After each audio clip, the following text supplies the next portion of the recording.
I wanted to introduce a special friend of mine. Her name is Liz Pilotto, and Liz came into my life at a very sort of crucial time. It was pretty much right after I had my heart attack, and I think that things happen for a reason, and she was the person I needed to have in my life.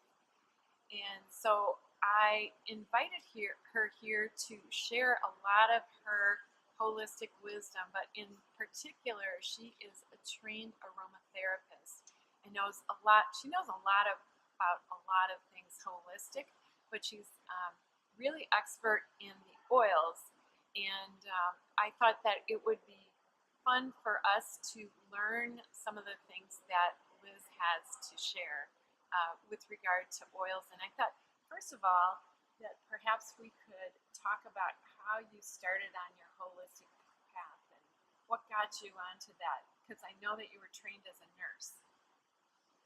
Yes, but I like to figure out the purpose of why you're not feeling well and heal it that way. So I decided to go more the holistic approach. And since 1974, I've been looking and looking and looking for the best ways to make you the healthiest you can be. And I came across essential oils when I was at a yoga conference one year. And I was very interested in them because my daughter was ill at the time with Crohn's disease, and I was looking for anything and everything I could do for her. So when I was introduced to the oils at the conference, I signed up to be a distributor that day because I knew there was something in these bottles that would help. And how long ago was that? That was almost probably like 9 years ago. 9 years ago? Yeah. Yeah, cool. And so tell me a little bit about the oils that you have here. I know that they're pretty special. This is Northern Lights black spruce, and this has a frequency of 400. And why this is so special is our frequency is 62 to 68 megahertz. And so when we are feeling ill, our frequency starts going down, and these essential oils, because they are a higher frequency than we are, most of them are, there's a few that aren't, we use these and they help raise our frequency and help us to be in a better healthy state. So yeah. we're gonna do something. Okay. We're gonna use them. Oh, this is a treat. So what we're gonna do, I'm gonna do orange too, because orange is very uplifting. Mm-hmm. And plus it is one of the things that I used in the recipe that I'm gonna give everyone. So what you do with the oils is you get them in your hand and you want to twirl them 3 times clockwise to release the energy in the oil. And then we're going to rub our hands together and we're just going to bring it to our face and inhale it.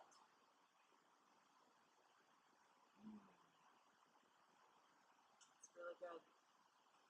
Another thing you can do is through your aura, your subtle body, you can take and put the oil through that aura. Okay, so and cleanse your aura. Let's talk a little bit about the aura, because I'm not sure if everybody knows what that is.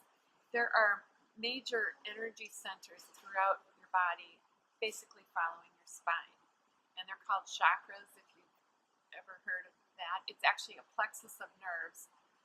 Our predecessors, whether they were in China or India thousands of years ago, knew this because they could feel it.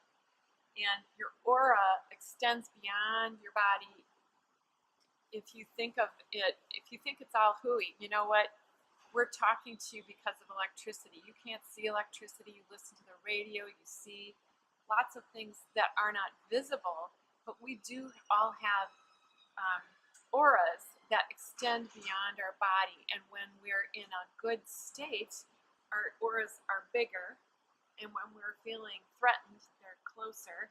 And so I think what you're saying is this just uplifts everything and makes makes us, And bigger. and it also helps cleanse your aura Yeah. too. And so you're You're going like taking this. away the negative energy and Yeah. So you go making work it all down good. from Yes, the top down. from the top down, and you can just go all around your body as best you can. Or do and- each other. Yes, exactly. It's the best when you do somebody else, because you can just like take it down Yeah. and then just whoosh, let Yeah. that energy go away. Yeah. Oh, that's really great. And tell us, so you started with the oils about 9 years ago, but you're recently certified as a aromatherapist, right? Yes. And so what does that entail, the types of training that you had? Because I know like you were doing it for a long time. It's a serious investment in time. Well, what I didn't know that I was going to learn energy work also, with learning what to do, how to put the oils together for whatever need someone has. But you can also do different techniques on someone's body to my energy, helping facilitate your energy to work in a better pattern, like opening up your chakras. I mean, that's basically one of the big energy work that you do, is you try and help somebody to get their chakras working the way they're supposed to do, all open and circling in the right amount of speed. You don't want it too fast, you don't want it too slow. And how do you do that? Is that Reiki or what do you?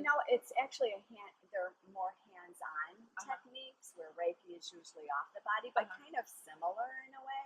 Is it healing touch or Yes, it's healing touch. Healing touch, which is Yes. Accredited and used by many nurses and in hospitals. It's a sort of a cool integrative practice. Yes. Yeah. To do together. It's fantastic. Yeah. Because when somebody's ill and stressed and anxious, those modalities help relax you. And when you're relaxed, there's a whole process that goes on that goes towards healing. Yeah. Yeah. So, what about, you talked a little bit about the Northern Lights Black Spruce, which is really high vibration. Are there other oils that are high vibration? Rose is 300. I mean, most of them are, like 100, 80, 90. Like basil's 50 something, I believe. But they all are working together synergistically for a reason. So they are what they are. And you use them, in conjunction with each other to do whatever you're trying to heal and make whole. Yeah. I know when I suffered after my heart attack, I was in shock for a lot of the time because I just never thought it would happen to me. And I know that frankincense was something that was recommended to me, and I used a lot of that. And I know frankincense is like an evergreen. What do you say about frankincense? Frankincense is so good for so many things. It helps with depression.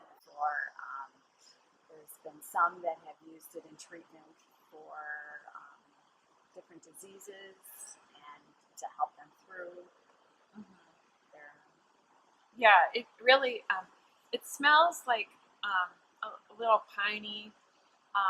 It's not exactly like a most pleasant smell, but after inhaling it, it's kind of like the black spruce. I happen to have grown up in the North Woods of Wisconsin, and so for me, that evergreen smell is very soothing, but very, very good. And then the orange, tell me a little bit about the orange. Is that also high frequency?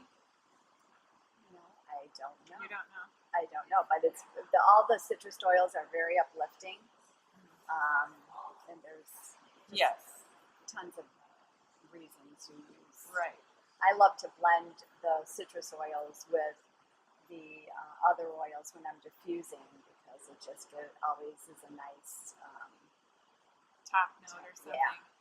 Whether it's an oil to change your mood, to change your frequency, to actually ingest citrus. I personally would like to see you try to eat the whole food, any kind of food that is high in vitamin C, whether it's kiwis or strawberries or oranges or tangerines, grapefruits, they're all good, but they'll deliver the vitamin C and kind of do some, healing around that, because there's many other nutrients besides the vitamin C that make the food so powerful.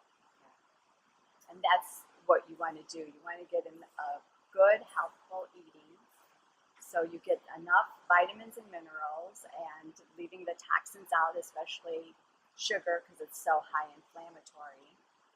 And you're able to handle stress better when you're healthier. You don't have to be in a low megahertz mode. Right. You're in the more whole foods and uncooked foods, even, because they have a higher frequency. Our food has a frequency also. So that all goes together in helping raise your frequency. Right. And Liz has been so kind as to share a very yummy zucchini bread recipe. Do you want to just briefly talk about that? It is Carob zucchini, and it has no sugar in it. It is sweetened with coconut sugar. And the carob itself is high in vitamin B. It has a lot of good things about it, so to use in place of chocolate. And I explain all that in the recipe, but I have a treat for you. Oh, you do? And why is coconut sugar not sugar? Why is that less inflammatory? It's low glycemic. Low glycemic, so that means it's processed more slowly in the body. Oh my gosh. You're gonna wish you were here. We're gonna look at the face when you eat this. Just look at the face, and you'll know whether or not. Well, I better not try that recipe.